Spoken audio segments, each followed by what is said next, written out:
Hello students, आज हम बात करने जा रहे हैं visual basic BCA fourth semester में सेट फोकस मेथड के बारे में, जो कि हमारा डेटा वैलिडेशन में यूज़ होता है।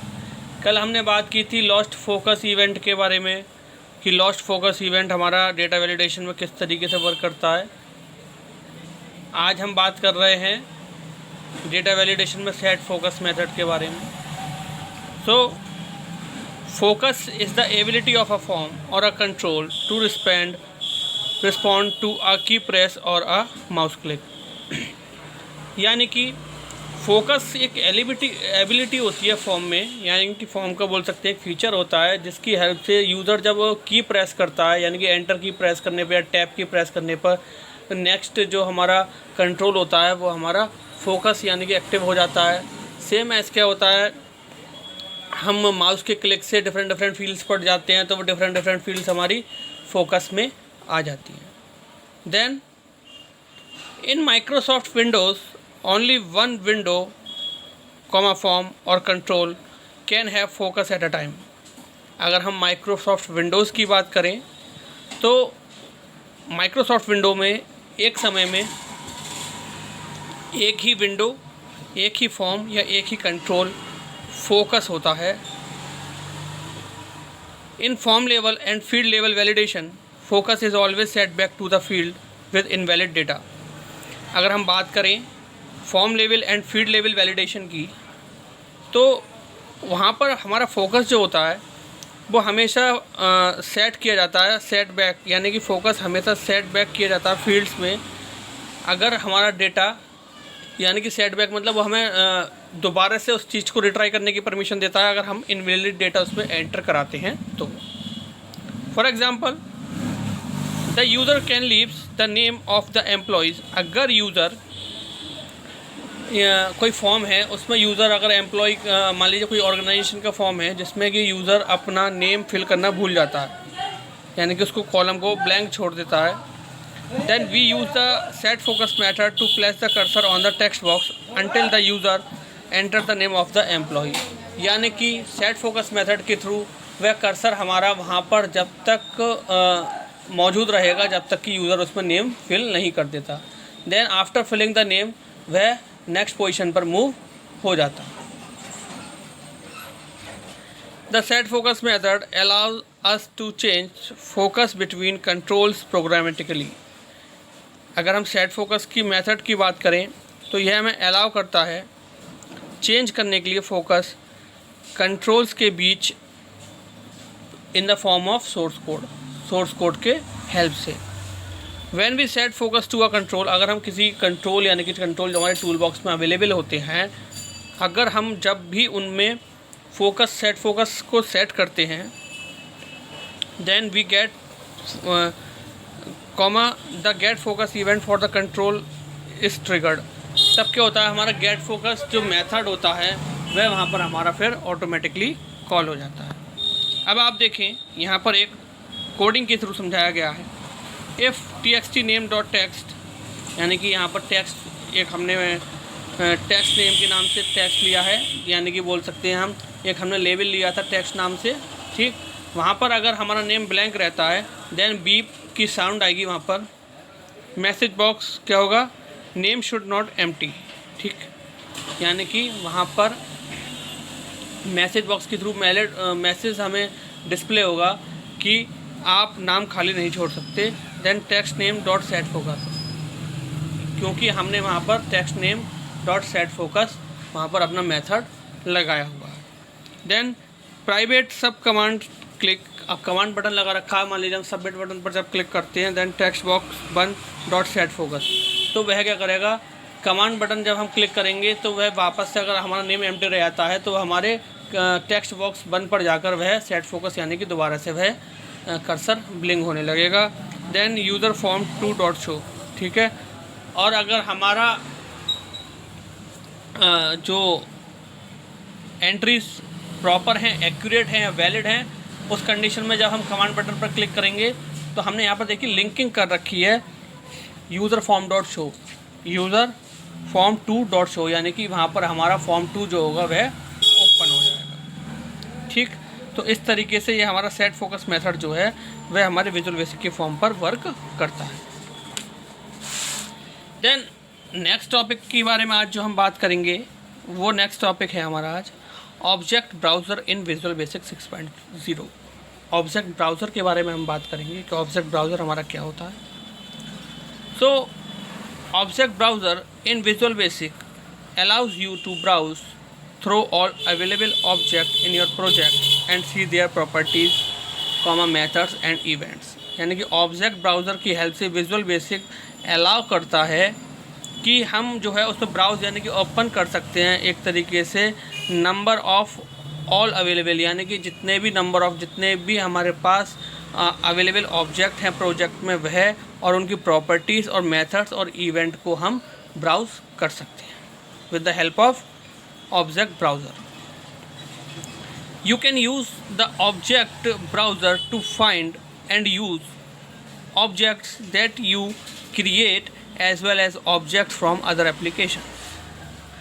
मतलब आप यहाँ पर यूज़ कर सकते हैं ऑब्जेक्ट ब्राउज़र को फाइंड करने के लिए और यूज़ करने के लिए ऑब्जेक्ट्स को जो कि क्रिएट किए जा रहे हैं, मतलब जिनको हमें क्रिएट करना है, as well as object from the other application.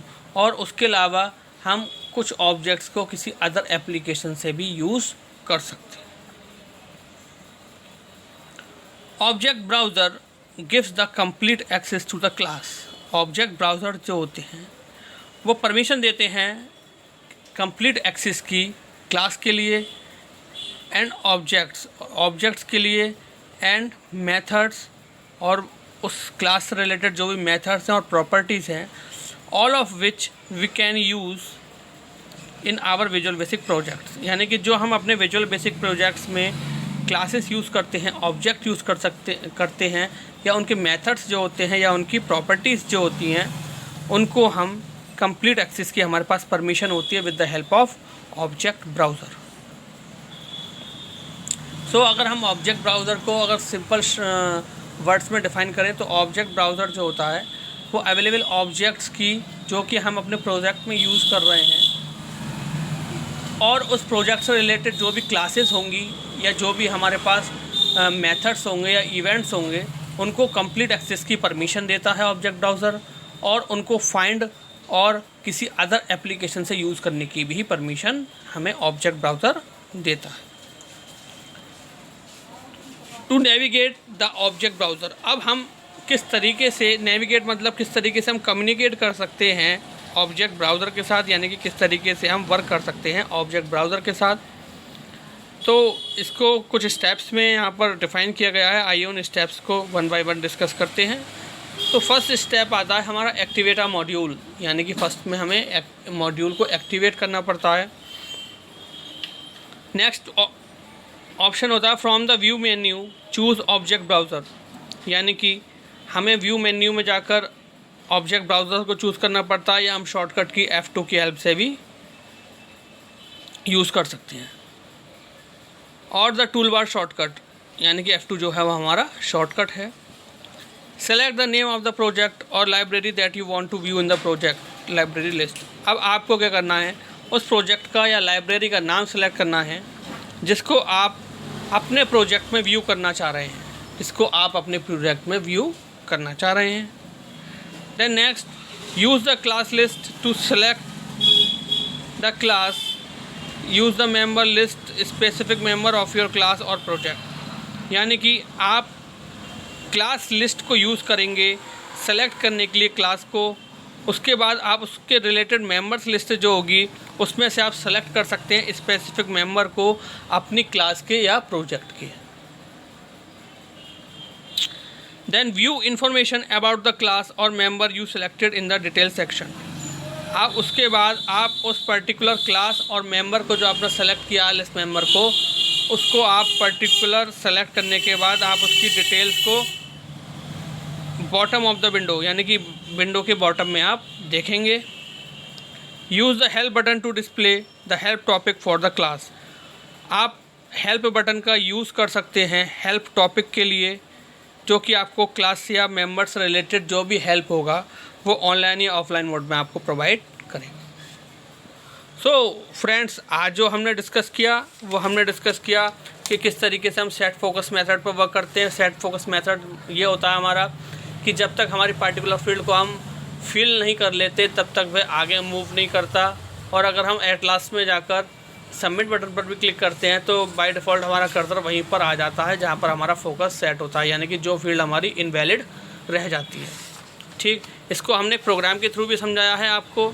अगर हमारा फॉर्म वैलिड डेटा हमारे फॉर्म में फिल है तो हमारा फॉर्म आगे की ओर बढ़ जाता है, लिंकिंग के थ्रू फॉर्म 2.show हमारा ओपन हो जाता है। अगर हमारे पास कोई भी इनवैलिड डेटा है, चाहे वो नेम हो चाहे वो रोल नंबर हो, तो वह तुरंत कहेगा कि प्लीज़ एंटर द नेम या please enter the roll number. इस तरीके से आपके पास मैसेज बॉक्स के थ्रू मैसेज डिस्प्ले होगा। अब बात करें अगर हम ऑब्जेक्ट ब्राउज़र की, तो ऑब्जेक्ट ब्राउज़र जो होता है वो हमारा हेल्प करता है कि हमारे प्रोजेक्ट में रिलेटेड जितने भी ऑब्जेक्ट्स हैं, जितने भी इवेंट्स हैं, या उस प्रोजेक्ट में यूज़ होने वाले जो भी मेथड्स हैं, उनको हम कंप्लीट एक्सेस की परमिशन ऑब्जेक्ट ब्राउज़र यूज़र को देता है। देन किसी अदर एप्लीकेशन से भी यूज़र ऑब्जेक्ट्स को यूज़ कर सकता है या कंट्रोल्स को यूज़ कर सकता है। देन अगर हम बात करें नेविगेट प्रॉपर्टी के बारे में, तो इसकी नेविगेट प्रॉपर्टी कुछ इस तरीके से है। स्टेप बाय स्टेप हम शॉर्टकट की F2 प्रेस करेंगे जिससे कि हमारा ऑब्जेक्ट ब्राउज़र ओपन हो जाता है। देन हम प्रोजेक्ट का नेम सेलेक्ट करते हैं जिसको हम व्यू करना चाहते हैं अपने प्रोजेक्ट में।